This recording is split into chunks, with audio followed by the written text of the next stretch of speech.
Alberta Pork Congress 2006 is proud to present the Elanco Animal Health Industry Leadership Award to Dan Maggio of Maggio Ag Enterprises and Corey Parrott of Peromac Farms.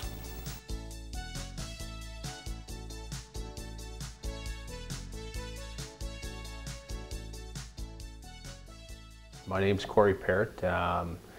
Come from a third-generation farm. Grandfather Angus McDonnell started the farm here in the early '60s, and he started. I guess he started with Stan Price in the early '70s as one of the original PIC multipliers. Soon after that, my father, Larry Parrott, married Joan McDonnell, Angus's daughter, and hence the family farm began.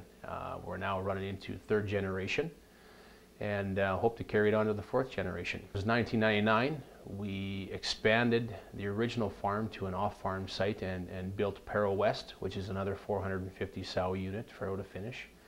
And in the same time frame, we started work on becoming investors or expanding and value adding into a processing plant.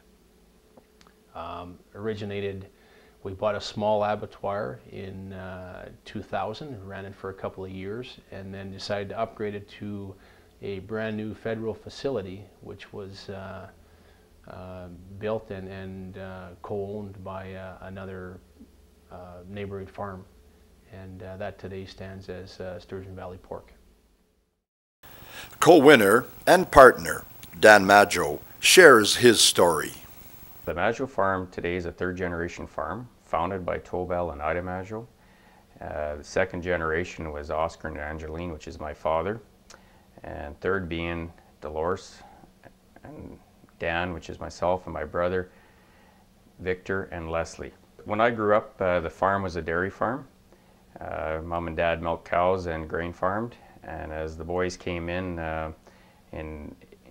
92, we decided to start with the first hog barn, which is 170 sows, and we expanded that to 595, and shortly after that, in 98, we exited the dairy business, and today it's a hog and grain enterprise. Dan, tell us about your family. Well, we have 4 children, 4 boys, so they're all sports-minded fellas. Our third one today is at a birthday party, so he's missing in action, but they're all in hockey, and they enjoy their sports, and between school sports and hockey, and they're outdoor kids. If it's snowmobile and quadding, that's their passions. Kind of have a little motto we live by: a family that plays together stays together. We also asked Corey how he finds time for his family. It's been difficult to juggle time. It's a lot of long hours. My wife and kids will attest to that. We spend a lot of time with the processing plant. It takes up a better part of the day getting things structured and set up for that. And then supervision of the barns, a lot of hours spent after hours, late nights and whatnot.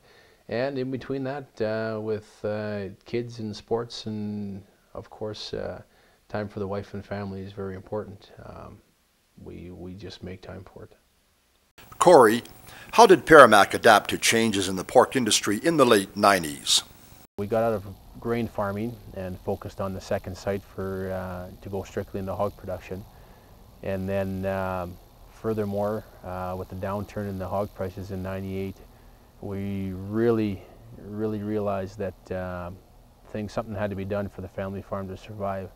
And if that had to come in the form of value adding, that we were going to look at further processing or venturing down that avenue, and that's where that led to in year 2000. Dan, tell us about your involvement in the ag industry. I've been actually very fortunate that Dad's years ago afforded me the time to get involved in certain boards. I've sat on oat producers, pulse growers on the grain side, and recently I did a term on the Alberta Pork Producers as a delegate for our zone here, which was very rewarding and informative. Dan, What influences led you to form this partnership with Corey? Well, I think over the years there's been several of them. I mean, those of us in the hog industry definitely remember '98. Those were trying times. It probably spurred on the idea that we needed to look further down the chain, you know, the buzzword today, the value chain, but to try to move up that chain. And through that, I guess, force at that time, it led us into looking at that option, which led us into talks with the neighboring farms, the Parrots, which ultimately is how we came to Sturgeon Valley Pork today. Corey, what are some of the challenges you face by running both enterprises? Running a production unit is very different than running a processing plant. There are some similarities and some natural progressions there, but on a management side, it's very different. You need to know what to use, how to use your networking, and to be able to basically sustain yourself in an industry such as a processing industry. Dan, what advice would you have for future industry leaders? When I look at all the players and innovative stuff happening in the industry today, a lot of that is achieved by networking and working together on common goals. And I believe it's that very framework which will make our industry stronger and take us into the future. Congratulations to Dan and Corey, the 2006 recipients of the Elanco Animal Health Industry Leadership Award.